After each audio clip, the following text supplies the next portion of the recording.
Good evening, Rotarians, Rotaractors, and friends of Rotary. Welcome to the Membership Master Vault series. I am Adi Onayemi, and it is my pleasure to serve as your host tonight. Tonight, we are exploring engaging young professionals and the next generation of leaders. Before we begin, a few quick housekeeping notes. Please place your questions in the Q&A. And remember, this session is being recorded. Let us begin by hearing from you. We will start with a quick poll. And please remember, poll responses are anonymous. So our first poll question: how does your club currently recruit most young professionals? So you have the choices: personal invitation from members, social media or online ads, campus or employer partnerships, community events and service projects, or we don't have a targeted recruitment method.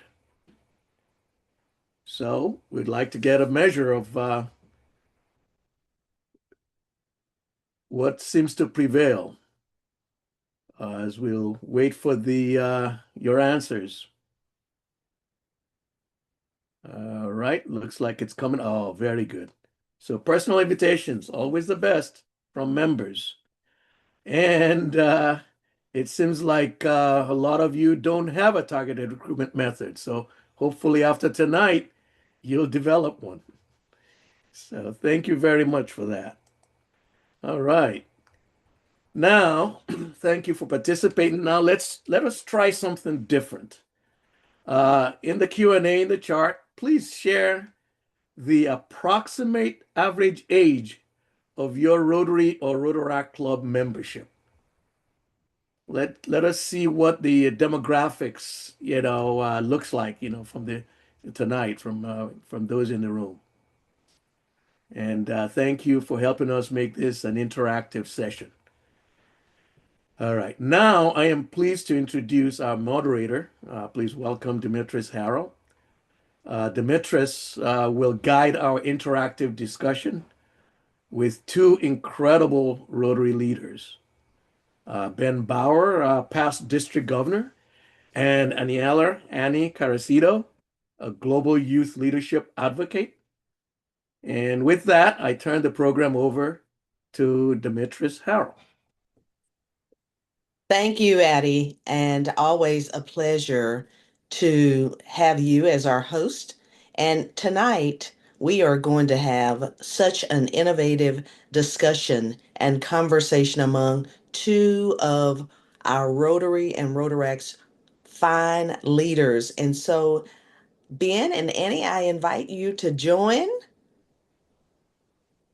Such a privilege to see you all again. I want to say that these two amazing leaders were the stage. I mean, truly the stage, not just setting the stage, but they were the host of our 2026 Rotary International Assembly. And so I have to start there and get an introduction from each one of you. I'll begin with you, Annie. Tell us a little bit about you, and then tell me what that experience was like to share the stage in front of all of our future governor elects. And then I'll come to you, Ben. So, Annie? Yeah, good evening, y'all. It's a pleasure to be here with you guys. Thank you so much for the invitation. It's very exciting to be with Ben on a stage again, although it's online and we are in different continents because I am in Barcelona, Spain at the moment, which makes it midnight for me. So very excited to be here. Again, thank you for the invitation. This is very special because I've been in Rotary since I was 15. I started in Interact, then transitioned to RILA, eventually became a Rotary Youth Exchange student to Southern Mississippi, That's why you might hear a little Southern drawl that I hope not to lose when I'm not speaking English as often. Um, and after that, I became a Rotarian at the age of 20. So quite unusual path. After 3 years, I became a Rotaractor, and now I'm a dual member of the Rotary Club of Basin Lewis in Mississippi and the Rotaract Club at Nova Southeastern University in South Florida, where I was based up until recently. I've had an amazing experience through these programs, and Rotary changed my trajectory, my personal and professional life. And I believe that youth programs and engaging the next generation, it's fundamental for Rotary. So this is a very special conversation. And this is back in January, we were together at the International Assembly, and it was just an amazing experience to be able to meet the future leaders of Rotary, immediate future leaders of Rotary. Um, but it wasn't my first time at the assembly. I spoke a few years back on managing change and how we as Rotarians and organizations can embrace innovation and change. So it was fantastic to see how youth and new generations, they were at the center of every conversation that we had at the assembly. And I think, Ben, you can agree with me on that one. Even if the topic was a youth program, youth programs came out and young professionals came out in every single interaction. So this is very vital. It's important for us, not just because we're facing a membership challenge, but the whole world is facing so many challenges, and it's fundamental for us as an organization and for all the organizations that want to be successful to engage the next generation of leaders in the right way. So yeah. Thank you, Awesome. Annie. Yes, Ben. Should I take it away, Ben, Demetrius? not only are we classmates for governorship, but we did not have that experience of going to the International Assembly because we were online. So share a little bit about your background and the experience of being there present at Rotary International Assembly.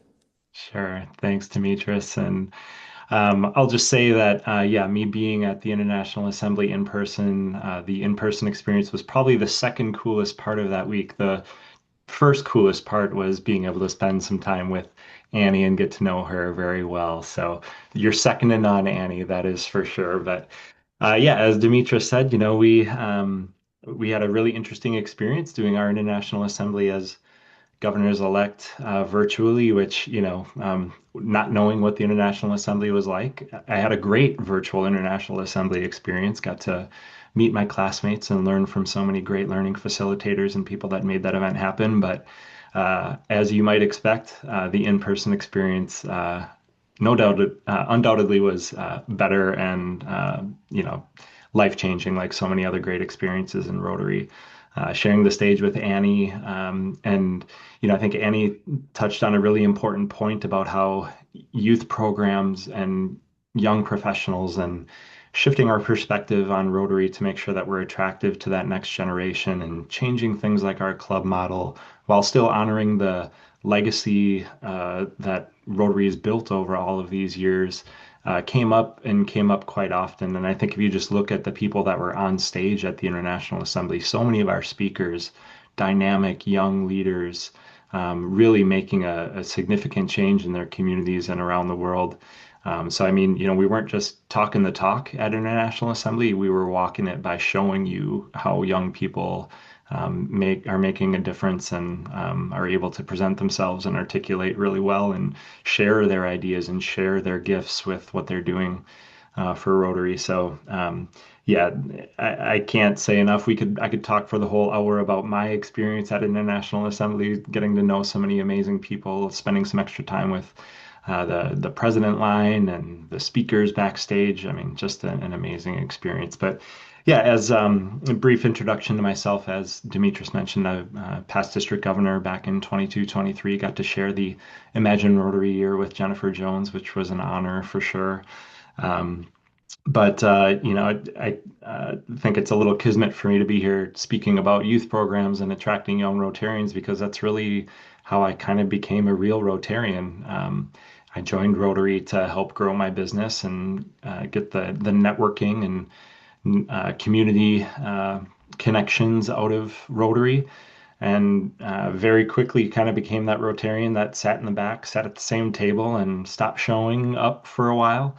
And just by chance, I was asked to fill in for someone as a counselor at our district's RILA camp. And that was really my first experience with our district. It was my first real interaction with members outside of our own club. And I definitely credit RILA as my Rotary light bulb moment. It was my first experience to really realize, okay, this is why I'm here. This is why I'm in Rotary. My passion for youth leadership and being able to help foster growth and learning and community and peace building with the next generation is something I'm really passionate about. And beyond RILA, I mean, so many of our amazing youth programs give us great experiences to do that, to become relevant to people before they become professionals, but hopefully take those experiences that they have and Interact and RILA and Rotaract and all of those things to engage them in Rotary when they do start entering the working world and all of that, which I'm sure we'll get into some of that later tonight.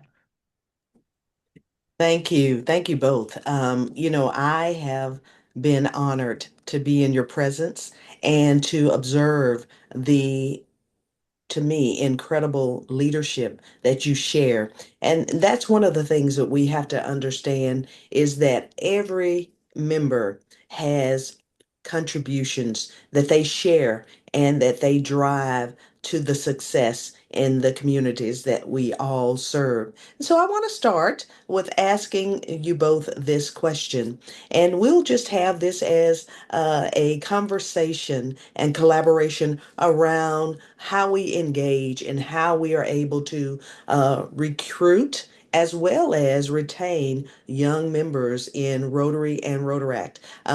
President-elect Yinka is so passionate about membership, and he has shared with us where his Rotary life began as a Rotaractor. So I want to ask you this question.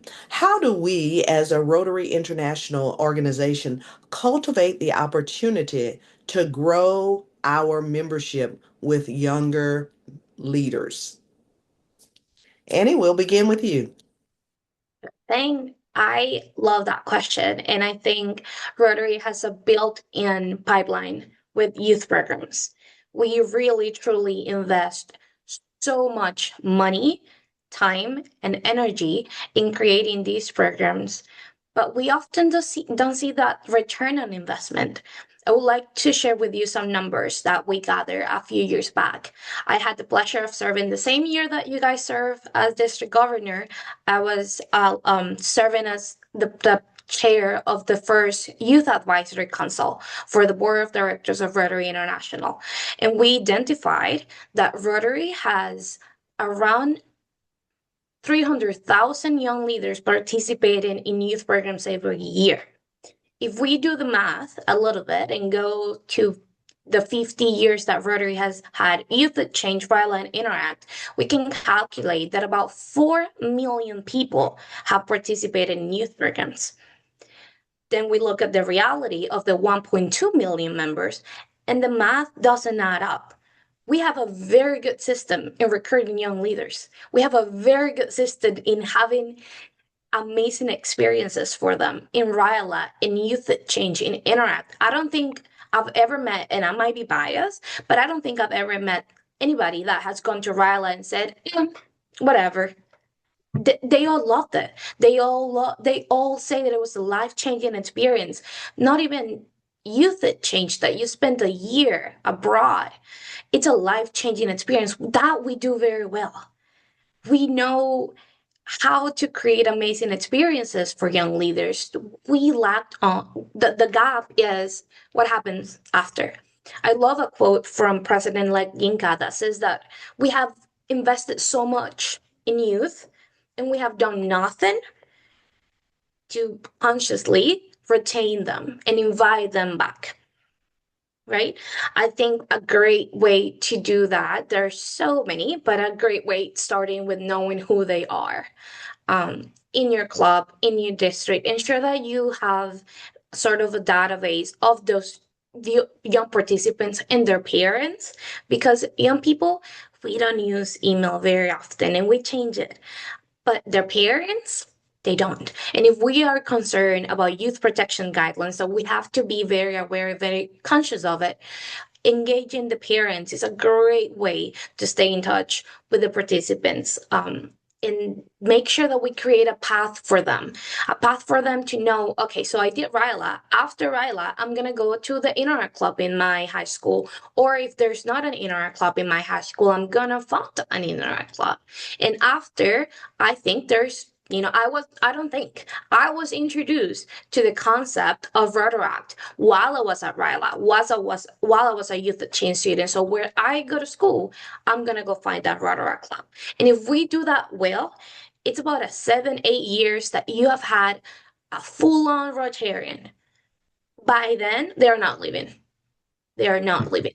So I think that is something that we really need to be looking at. Really need to be strategic on how do we re-engage all these people that have had wonderful experiences into our organization. Thank you, Annie, and I appreciate that and applaud those comments because, Ben, I was looking in the chat and we see that many of our Rotary clubs, when we were asked that question, are older in the average age. But let's hear from you on that question and we'll re-engage the remarks that have been shared with our participants tonight. Yeah, no, I just have to say first, what you all might not believe is Annie and I have not prepped together for this presentation. And what's amazing is kind of reflecting on our international experience, international assembly experience, we got the question so many times, how long have you two known each other? Or how long were you together before IA? Because our chemistry just seemed to click so well. And Annie has just set me up so well for what I was thinking as Demetrius was asking the question. She mentioned, this gap, that we have and how the math isn't quite mathing, with how many people participate in our programs and then, wind up, going away or we don't hear from them or see from them too often, if ever again. And so she kind of gave you like the macro view of, and those big numbers, that prove the opportunity that we have in front of us. I think that maybe a way that might make it a little easier to digest as we're thinking about our own club experience or more on the local level is we all experience a similar gap in our clubs. And maybe the easiest way to look at it is looking at the Rotary journey from Interact or early act all the way through that traditional member experience, right? Of course, and there we have RILA and Interact and Youth Exchange, whether it's short-term or long-term Rotaract. And I think that we can all probably look at our clubs and find that gap in our own club, our clubs that don't have an Interact club in our community or don't have a Rotaract club nearby. Even in our districts, if you're a district leader, how many of our districts have, using my district as an example, a very healthy Interact program throughout our district, 30 clubs with, hundreds of students participating every year. Meanwhile, we have 2 Rotaract clubs. So addressing those gaps, I think, are probably one of our first. None of it's easy, right? It all takes work and time and connections and that kind of thing. But that might be our easiest opportunity to continue these relationships so that we don't have people falling off whenever that gap might hit, right? So whether it's Interact to Rotaract or Youth Exchange to whatever their next step in their Rotary journey might be, I think it's really important that we first identify the gap and just be humble and real with ourselves that those gaps exist. It's okay, right? This is a challenge that we have to overcome. But then maybe the most important part is doing something about it, right? How do we connect people to the resources, the tools, the people, those connections that make things happen in our communities and in our districts, all around the world? So I guarantee you, every one of us in our district has somebody that's passionate about young professionals and Rotaract because they've been a part of it themselves or have seen the impact that that's had around the world. Those are the kind of people we need to tap into to, be that champion for Rotaract or whichever program it is that we're talking about. And like Annie said, I think if we can eliminate or reduce the size of those gaps, I think that we have a much better chance of keeping people connected to our organization. And of course, the end goal might be for them to become Rotary members someday. And even if that doesn't happen, we also know that the family of Rotary extends beyond membership, right? We've got spouses, we've got volunteers, we've got sponsors, we've got so many people that help us do what we do. And if we can provide that, ripe environment for that journey to be healthy along the way, we'll get them in the family of Rotary. And no guarantees here tonight, but I could pretty much say guarantee that we'll gain some membership out of it too. So addressing those gaps, whether we're looking at the macro or the micro, I think are really important and probably a really important first step for us to take. Absolutely. And you both shared, evidence of the numbers. And, that is always important. If we look at the numbers where we are, especially in North America and definitely within our zone. And, I noticed that one of the comments that was made by one of our participants is we do see tremendous growth in Rotaract in other countries. And what can we do right here at home? So I want to pose this question. What do you feel are the barriers or maybe boundaries that have prevented us from growing younger members, younger leaders in Rotary as well as in Rotaract here in our zones or in North America? Annie, we'll begin with Yeah. I think there are two sides of that. Rotaract and then young professionals in Rotary. They're both valid. They're both amazing. So I'm gonna go ahead and do the Rotaract side. In addition to the youth background, I'm now a Rotaractor and I served as Director of Mentorship for Ascension Network, for Rotaract Ascension Network. And if you don't know about it, I highly recommend for you to go and Google it. We are a multi-district information organizations in the United States, and our role is to support district and Rotaract clubs across North America and the Caribbean. So there are a lot of challenges when it comes to Rotaract, and we just have to accept it. But there are also a lot of opportunities. A lot of young professionals and young leaders, they want this space to make an impact. And what's valuable and unique about Rotaract is that it's not only a service organization like many others when you're in school, in university. It's also an organization that allows you to grow in your professional career, and it connects with Rotary.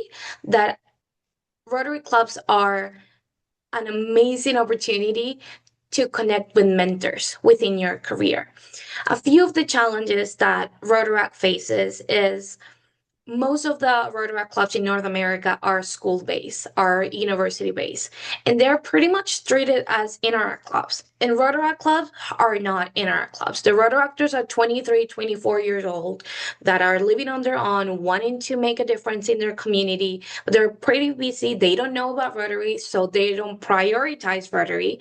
And another challenge comes with all the bureaucracy in the schools. I can personally share that although I love my university and I'm very grateful to be there, it's been painful to work along the bureaucracy and the university to make sure that things as easy as paying dues, we couldn't pay our dues in time, and that created problems with RI because of that bureaucracy within the school. So that's a big challenge, and then the challenge of continuity is also big. After 4 years, most of the people that you have in the club are not there anymore. So how do you develop leaders? How do you grow and continuous leaders? So one solution to those challenges are introducing community Rotaract clubs. That are fantastic. And now the question is, what is the difference between a Rotaract club or a satellite club or my Rotaract club? Why will I start a Rotaract club if there's a Rotary club? Very valid questions. And my answer to that is Rotaract clubs and Rotary clubs have different value propositions. Rotaract club focuses on professional development, and we need to make sure that we communicate and deliver that. Not just saying, yeah, Rotaract is professional development, but how do you do that? Do you have a mentorship program? Do you have some kind of help for Rotaractors to grow on that end? There's also the side of it's different structure. Rotaract pays different dues. if you guys were not aware, these are very funny numbers. A Rotaract member pays $5 a year if they're a club of our university, $8 a year if they are part of a community-based club. So very different to Rotary. Um, but it's different stages in life. There's also those young professionals that are 20, 21 that they don't want to be in Rotaract. They want to be sitting on the table with the business leaders because they are entrepreneurs, because they want to have that direct Rotary connection. And for that, it's very important that Rotary clubs create the environment for them to feel welcome and for them to feel empowered to do something in their community. So maybe considering what my club in Mississippi did to me. I was 20 and in a Rotary club, and I was still in college, and they lowered the dues for me, and I was still part of my big traditional 100-member club in Mississippi. And I stayed engaged and joined the youth services committee and then the public image committee and so on and so forth. But just need to be aware on the challenges that faces. So yeah, Ben, I don't know if you want to take it over from here. Yeah, no, that all amazing stuff as usual. And, I think that for me, when I think about this question, what first comes to mind is actually two things that I think are both the problem and can also be the solution, if that makes sense. So hear me out. I think that those two things are partnerships and creativity. So, and maybe creativity, tying that back to our action plan, increasing our ability to adapt. I think addressing partnerships first, I think that oftentimes when we identify something like this, so maybe you've identified the Rotaract gap. We as Rotarians, as a lot of type A personalities and people that like to just get it done, we get this feeling sometimes that we have to do it on our own. And I think that can be a, very problematic first step, is this feeling that you have to do it by yourself, because it can feel very heavy immediately. So I think the sooner that you can create a partnership, whether that's, with a university or, a local technical college or 2-year school, whatever that might be that exists near you, leveraging that partnership, I think, is really important. And specific to Rotaract, especially like a community-based club, look around your community and see what exists already. Like, where are these people now? Where are they hanging out? What are they up to? And what's drawing them there? And an example that I'll give is like your local chamber, right? A lot of chambers of commerce have their own, youth or young professional program, whatever that might be. And they have a focus, right? I mean, it's to connect them to the business community, to get them to learn a bit about their town, and maybe even do some community service and that kind of thing through that channel. But we know that typically those things are pretty short-lived, right? You've got a short shelf life to be in those programs, or they're only getting one thing out of that program. Maybe it's professional development. Maybe it's just simply the connections to other people. And I think that that's a little bit of the magic that Rotary can provide to any audience, really, but particularly these younger folks. I think that when we can provide them two things, that's when we can kind of make them a little bit stickier and have more energy behind them being a part of the solution with you, right? So, maybe you lead with professional development as your value proposition for Rotaract being in your community. Maybe your programming or whatever happens in the club is really heavy on professional development and growing them as people. But I think when you can blend that with service, that's when we can create those similar light bulb moments like what I had with Ryla. Sometimes we come to an organization for the thing that we see on the marketing, or the thing that somebody told us, hey, this is why Rotaract will be really good for you. But when they get something on top of it, that's when they can really see the connection and kind of be energized to put more into it, be a part of it longer, and learn more. So I think that that's really important. And we have to think about generationally here, like what these folks want. And I don't think that any generation is so unique that people aren't considering what's in it for me, right? Whether we're talking about a 70-year-old Rotarian or we're talking about a 26-year-old Rotaractor, we have to be able to answer the question, what's in it for me, right? And if one of those things exists, professional development, service, volunteerism, whatever that is, I do feel like if we can add more to that mix and we can be more for them, I think that we make them a little stickier and make them be, a member for life. And then on that note of creativity or, adapting a bit, just because you have a university in town might not mean that that's the way to go to start a Rotaract club, or that might not be the place that you have to go to start these things or deepen the relationships that you have, because you have to be aware of all of the variables that go into that scenario. A lot of communities that have a university in them have a university that's full of clubs and organizations and groups that are doing all kinds of great work. So Rotaract might just be something that gets lost in the mix in part of that space. Or you might run into some of the bureaucracy, like Annie's mentioning, where, to cut through the red tape and just get your dues paid on time, or have the club even permissible to meet on university grounds. I mean, those are real challenges that we have to overcome. Sometimes it's easier, and if that's the way to go, definitely pursue that channel, especially if you've got a connection at the university. But sometimes it's okay to adapt a bit and do something new. So just because there is a university in town, maybe a community-based club is the one that makes more sense for your community so that you can avoid some of those hurdles. So I think the more that we're creative and the more that we lean on partnerships, especially when we've got opportunities to see where people already are in our communities and learn a little bit about why they're there, I think that we can identify opportunities to provide the Rotary message and our own programming and our own connections in a similar way that opens their eyes to something different. Thank you both. Those were very, very enlightening comments.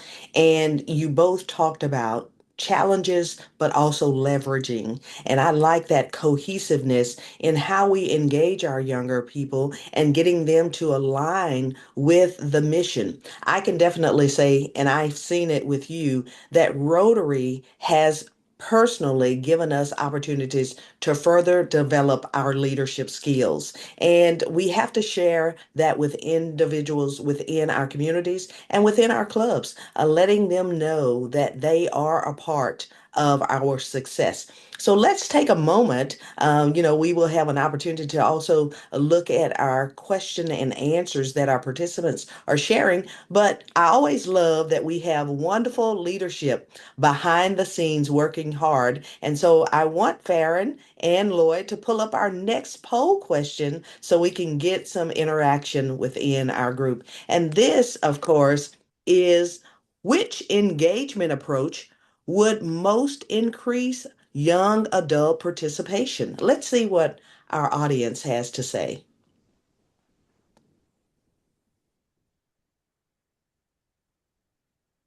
We're getting those answers out there. We love engagement, and that is again part of our action plan. So, which engagement approach would most increase young adult participation?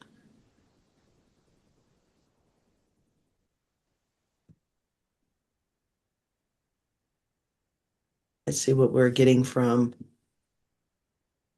the conclusion of this question.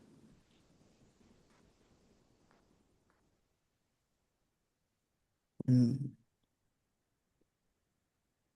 Oh man, it kind of varies, but we talked about this just a moment ago, the micro volunteering and flexible options, as well as social events, mixers. And I love, Ben, you shared the young professionals within, other organizations like our chamber, and that definitely happens in many of our communities. And so, thank you, participants, and we're going to take another poll here in just a moment. But I want to ask you all this question.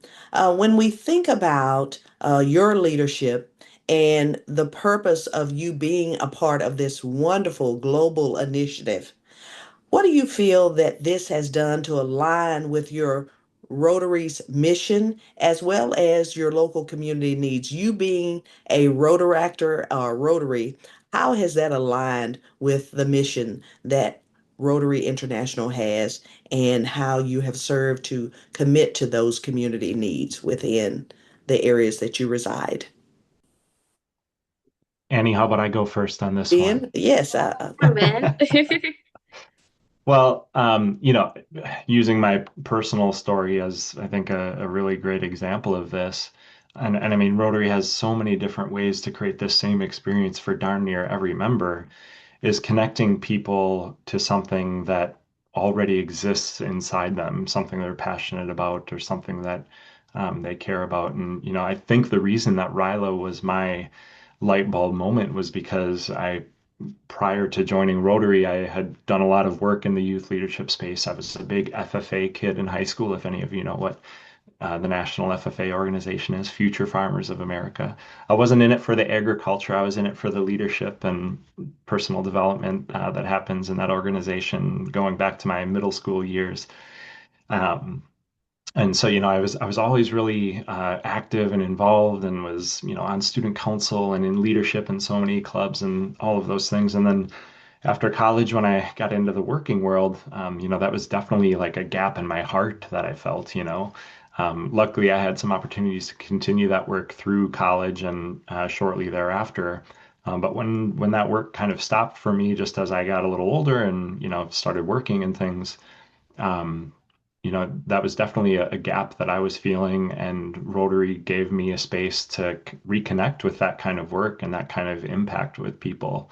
So I think, whether youth leadership is something that you care about, peace building, community building, all of the things that are made possible through Rotary with our foundation and our international service projects and stuff like that. If you're passionate about something, there's likely a home for you to for you to connect to that passion and be a part of that kind of change through our organization. So I think that it's a matter of, connecting people to those things. And like I said, I think that I'm a good example of a Rotarian that, um, you know, found my way through Rotary by just a little bit of patience and being exposed to the right thing at the right time. And so much of our Rotary journey is a matter of timing, right? Timing in our lives with work and family and that kind of thing. It's just a matter of being connected at the right time. I do want to mention, like kind of reflecting on that last poll that we had, I was really happy to see the top two answers be in-person experiences. Knowing that tonight we're talking about um, young professionals and, maybe a focus on some of those youth programs that focus on people in their high teens to, 30 or low 30s. We have to remember that, think of a 25-year-old today, when they were in college or maybe when they first entered the workforce, we were in the pandemic. So much of their life was digital. And even if you go to younger groups like that, some people that are just in college now, so much of their high school experience, has been impacted by that virtual learning and all those kind of things. And maybe the easiest way to think about it is for some of us older folks when social media first started to emerge. I mean, think of how like life-changing that was for us. Like, oh my gosh, I can connect with people like anywhere, anytime in this new digital world and all of this. And whether you love social media or hate it, I suppose we all love it and hate it a little bit. Um, we know that it's created some amazing experiences for us. So think about it in reverse. People that grew up in that digital world or went through those crucial life-forming years of their life in this digital age, maybe by force because of the pandemic, or maybe just because it's the world that we live in today. Think of how life-changing it could be for them to experience in-person things so that in a way that might kind of feel like the first time. Getting to come to a social with business leaders in their community or other young professionals that are like-minded like them. I mean, really, it might be one of their first real experiences outside of high school and clubs or, college and clubs, for them to really connect with people in the real world, and they might have a similar experience as we all had when we first got on Facebook. Like, oh my gosh, like this is a thing that exists. Like I get to hug people, I get to shake hands. This is something that maybe they haven't experienced much in their lives. So I think that I love to see that those are our top two answers. And I don't think that we can forget about the power of personal connections and in-person experiences. And we know that that's something that Rotary does really well, and we should always be continuing to focus on to get even better at and make sure that we're providing value for people's time and providing a really great experience at those kind of events and our club meetings and all of that. I'm gonna go ahead and share just one anecdote from that showcase exactly what Ben is talking about. I'm 24 for the record, and during the International Assembly, I was given an analog camera. I had no idea how to use that, and Ben was teaching me how to use it, and I taught five highlights of my international assembly experience was learning how to take pictures with that. And to that, I will say that for us younger generations and Gen Zs, and that we never the physical media and analog cameras and things like that, that's cool for us, right? Like we want to experience that. We want written letters. We want to write letters. We want to have in-person conversation. We just don't know how to, right? You have to walk with us along that path. We need to talk about intergenerational collaboration here. And we all need to be in the middle, and that's a very important point that I really wanted to highlight is we don't know, you lived it. We might have the creativity and the digital tools, but you have the experience. So how do we come together and work through this? So thank you so much, Ben, for sharing that. And I'm gonna go back to the question.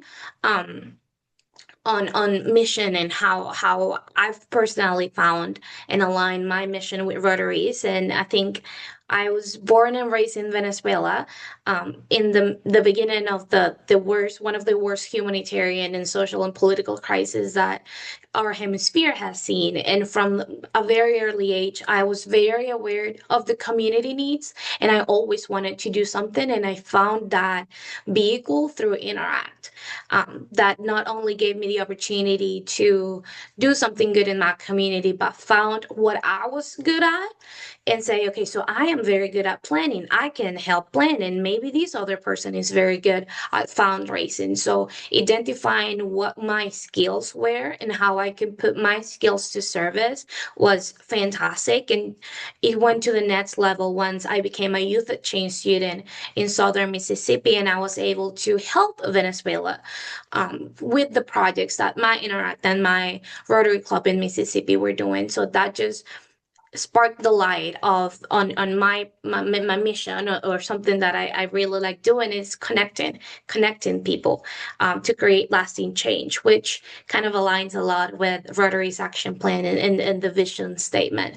I resonate a lot with what Ben said. I think in Rotary there's an opportunity for everybody to found and improve themselves as leaders, as person, as humans, and also so many opportunities that are on tap within our organization, including action groups, fellowships. There's just so much, not just for Rotarians, but those organizations are open for Rotaractors, for alumni, for non-Rotarians. So there's a lot of tools that we can use, and we can ensure that we share with young people. Hey, like there's a travel and hosting fellowship that you can go pretty much anywhere in the world and stay with a Rotarian. As a matter of fact, I'm in Barcelona staying with a Rotarian.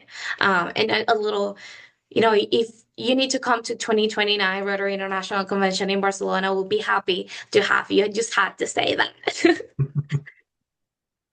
I definitely am and looking forward to that. You all just took us full circle on something that I know our great friend Patrick Harrison and his public image team would share is that we have to make sure that we're visual and therefore creating and cultivating a vibrant look into the world of what attracts and engages young leaders. And you also kind of shared how we can not only attract younger leaders, but also maintain the engagement of those leaders. And, I appreciate what you all have shared. And I just will say this that you all, to me, make Rotary and Rotaract look fun. That's something that we've been saying for years is let's make it fun. But we also want to make sure that people are doing things that they love. And from RILA to Rotary and Rotaract experiences, you all have shared such dynamic leadership in the world that is existing around you through Rotary. And I think it definitely gives us not only the platform, but a path to give us opportunities to share our passion. Before we go to that next poll, is there anything that you all would say that we need to do right now as a charge, as an action item to get young leaders to the table and make sure that we are able to retain their investments? Ben, let's I think start with you there. Sure. Yeah, I think the first thing is check your assumptions at the door. Whatever you might think about young people or their generation, their behaviors, my guess is you're at least partially wrong, maybe entirely, or at least on some aspect of what they care about, or what will, attract them to our organization or get them to stay. And I think that the same applies to darn near any Rotary member, whether we're talking about an Interact or a Rotaract or a traditional Rotary Club member. I think that it's pretty easy to connect people to the thing that they're looking for. If your club is really good at that networking or professional development type stuff, whatever it is that your club's really good at, like there's a reason that you're known for it because you're really good at it. So I think that a lot of our members are attracted to the thing that we're known for, and I'm happy that you mentioned our regional public image team because that's a big part of our work is to spread the news and make sure that people, see the polished version of ourselves, but we also know that we've got room to improve, and so do our members. So I think when they come to our clubs for whatever the thing is that your club's really good at, or you're known for, or the thing that they sought you out for, I think the sooner that we can connect them to the next thing, that's when the real magic happens. So, I hate to talk so much about my personal experience, but it's probably the best example I can give because I'm a living example of how it's worked. I 100% joined Rotary to grow business connections. I owned a small printing company and wanted to create connections inside the business community in my town. And our club was pretty well known for that. There were the movers and shakers in town, the people that owned businesses or were in leadership. Luckily, we were a younger club, so I could kind of see myself in the mix with them. And it was pretty easy to get me to say yes to that, right? I mean, it was my first meeting, and I was like, oh my gosh, these are the people I need to be talking to. It was maybe a little selfish for me to be joining Rotary so that I could help grow my business. But that is a reason that people join, is for those business connections and that professional network.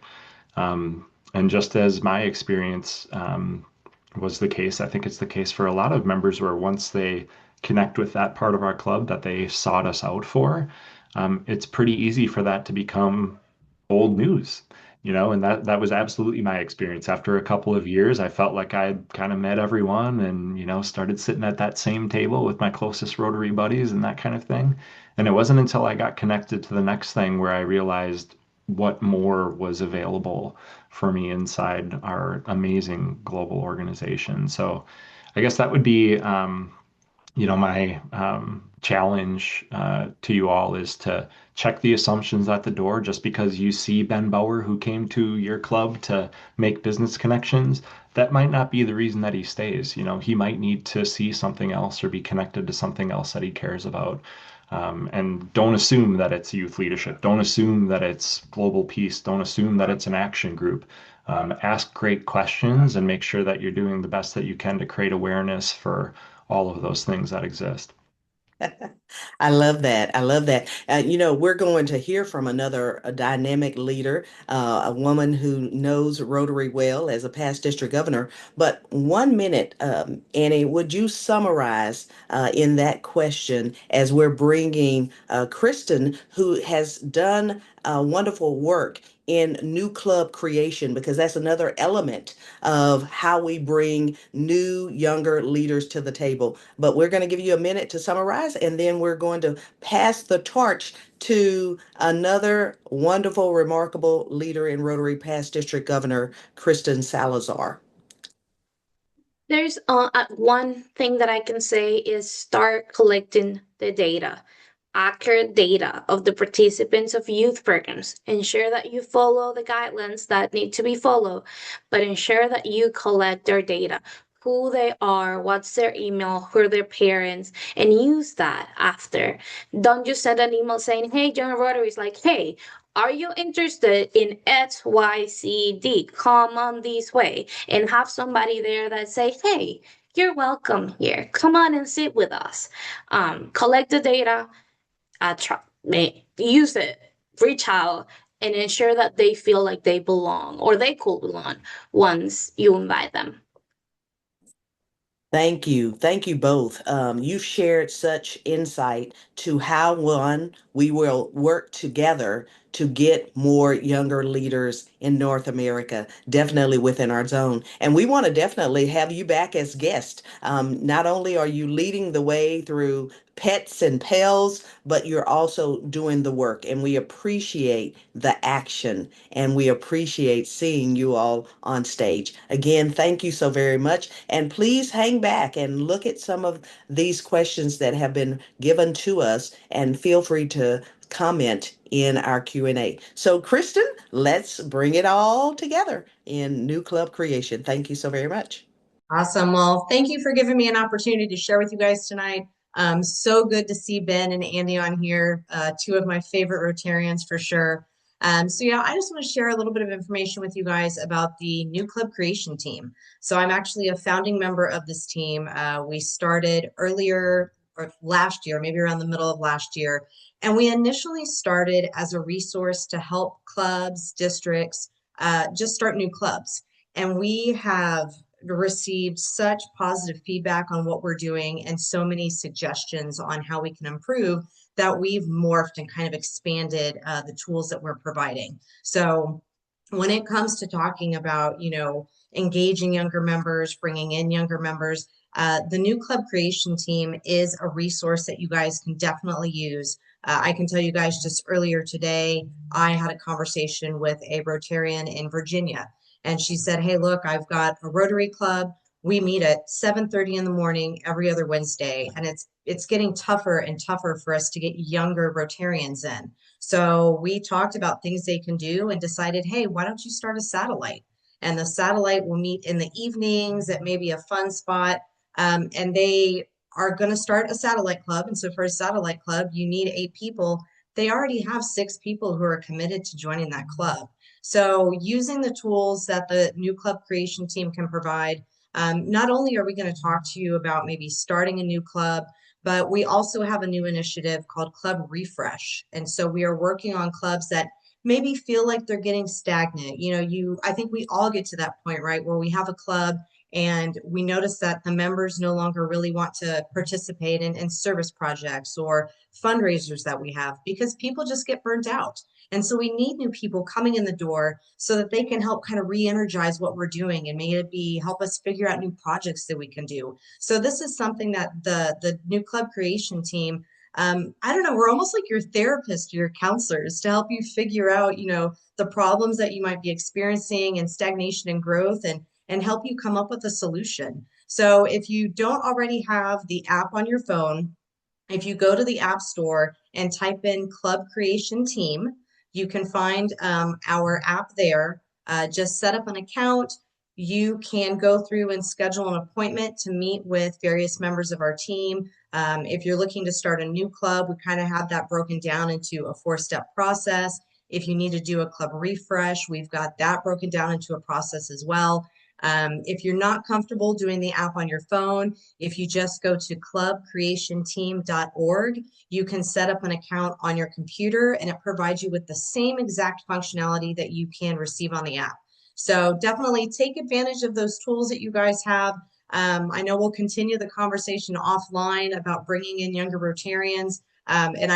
It would be nice maybe later on to kind of check back in with everybody and see if we've tried some of the ideas that Ben and Annie have shared with us tonight to see if we found them beneficial or not. So with that, I'm going to turn it back over to Addie to let us know what's coming up next. Thank you, Chris. And thank you to our outstanding guests. Tonight's conversation reminds us the future of Rotary depends on how intentionally we cultivate the next generation of leaders. Engaging younger professionals is not only about growing membership, it is about welcoming new energy, new perspectives, new leadership in Rotary. When we create pathways for emerging leaders, we strengthen the entire Rotary family. Thank you, Demetrius Harrell, Ben Bauer, Aniela Caracito, Kristen Salazar. Thank you also, Lloyd Campbell, Farron Barr, and Deb McCaslin and Mindy Snyder. They're also people that helped put this in together. So thank you all. And most importantly, thank you who are attending this Master Vault series, so each of you. Before we close, I have a Yoruba saying. We say, in Yoruba, "Ọ̀pọ̀lọpọ̀ lungbia sioke." Translation: many hands lift the roof. No one person carries the future of Rotary alone. So the future of Rotary is not something we wait for. It is something we lift together. So you need to do the outreach, and also, as Annie said, the continuity. We need to keep these people along. All these youth programs need to translate into our future. Now, join us next month, April 21st, 2026. Our topic will be retention and member impact measurement. Retention and member impact measurement. We'll be featuring Barbara Barbattle, another former classmate, a member and past president of Lincoln Rotary Club number 14 in Lincoln, Nebraska. She served as district governor of Rotary District 5650 in 2022-2023. We hope you will join us. Thank you for your leadership. Thank you for your commitments to Rotary. And thank you for being part of the Membership Master Vault series. Have a good evening.